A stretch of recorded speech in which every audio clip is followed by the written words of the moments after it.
මේ ඉන්නේ ලෝකේ ලොකුම මීයා. හැබැයි එයාට කවුරුත් බය නැහැ. කුරුල්ලෙක් ඔළුව උඩ නැංගත්, කිඹුලෙක් එහා පැත්තෙන් හිටියත් එයා ෂේප් එකේ ඉන්නවා. කවුද මෙයා? මෙයා තමයි කැපිබරා.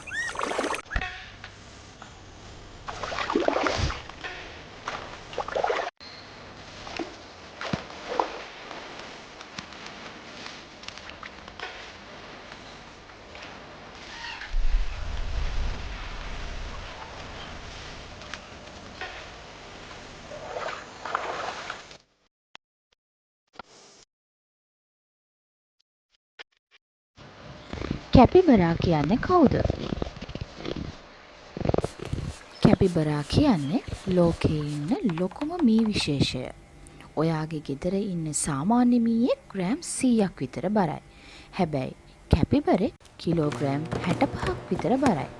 ඒ කියන්නේ අවුරුදු 10ක ළමයෙක් තරම් බරයි.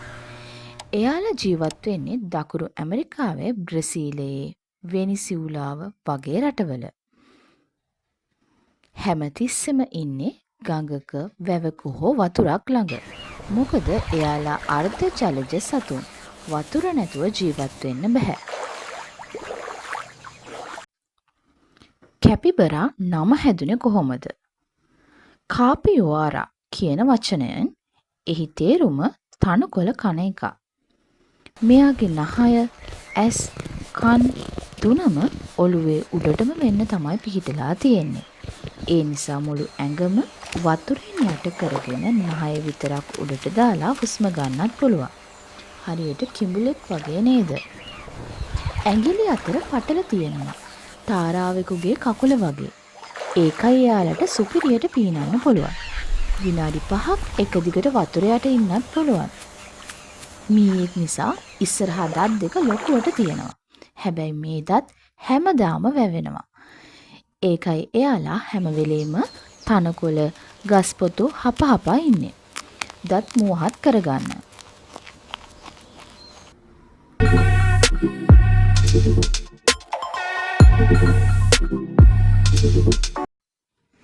මෙයා තමයි ලෝකේ ඉන්න සමාජශීලීම සතා.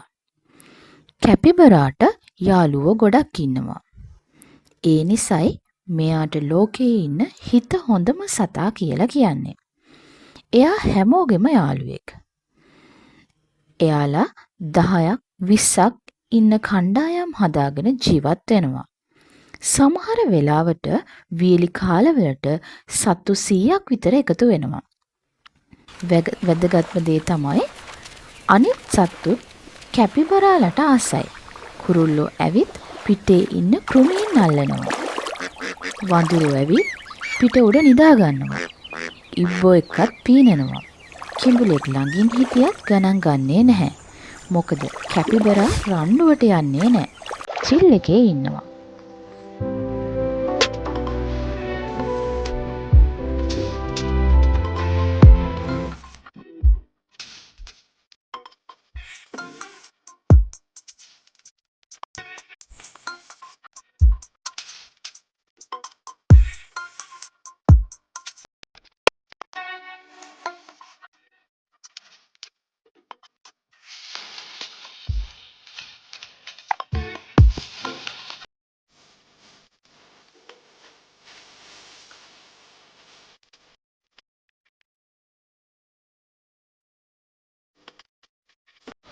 කැපිබරා කන්නේ මොනවද?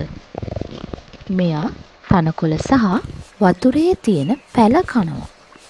කැපිබරා කියන්නේ 100% නිර්මාංශක සතෙක්. උදේට කිලෝග්‍රෑම් 3ක් 4ක් පමණ තනකොළ කනවා. ඒ මදිවට වතුරේ හැදෙන පැල, පළතුරු, ගස්පොතු වගේ දේවලුත් කනවා. හැබැයි මෙන්න පුදුම හිතෙන කතාවක්. කැපිබරා උදේට තමන්ගේම මල ද්‍රව්‍ය කනවා. අයියෝ, ඒක නරක වැඩක් කියලා හිතන්න එපා. ඒකට කියන්නේ සෙකොට්‍රොෆි කියලා. තනකොළ වලින් හරියට පෝෂණය උරා ගන්න බැරි නිසා දෙපාරක් ජීර්ණය කරගන්න තමයි ඒ වැඩේ කරන්නේ. හාවුනුත් මේ වැඩේ කරනවා.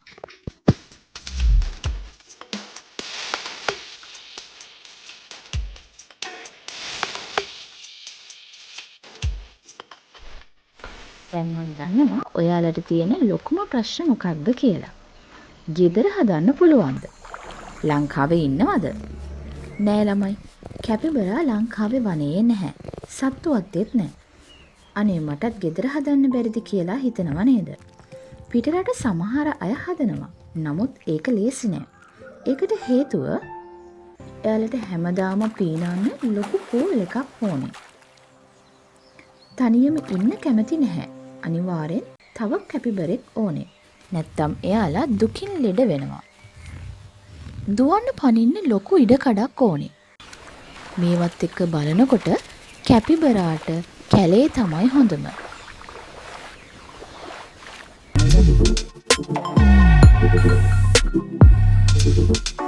අන්න පාඩම් ගොඩක් තියෙනවා. පළවෙනි එක සංසුන්කම. ප්‍රශ්නයක් ආවහම කලබල වෙන්න එපා. අතුරට පැනලා චිල් එකේ ඉන්න. මිත්‍රශීලීකම. හැමෝම එක යහළු වෙන්න. කුරුල්ලා, ඉබ්බා, වඳුරා කියලා වෙනසක් නැහැ. කණ්ඩායම් හැඟීම. කණ්ඩායමක් විදිහට එකට ඉන්නකොට අපට ආරක්ෂාවයි සතුටයි දෙකම ලැබෙනවා. ඉතින් යාළුවනේ අද ඔයාලා කැපිබරා ගැන ගොඩාක් දේවල් ඉගෙන ගත්තා නේද? ඔයාලා කැමතිනේ කැපිබරාගේ ගුණාංගය මොකක්ද? කමෙන්ට් එකක් දාන්න.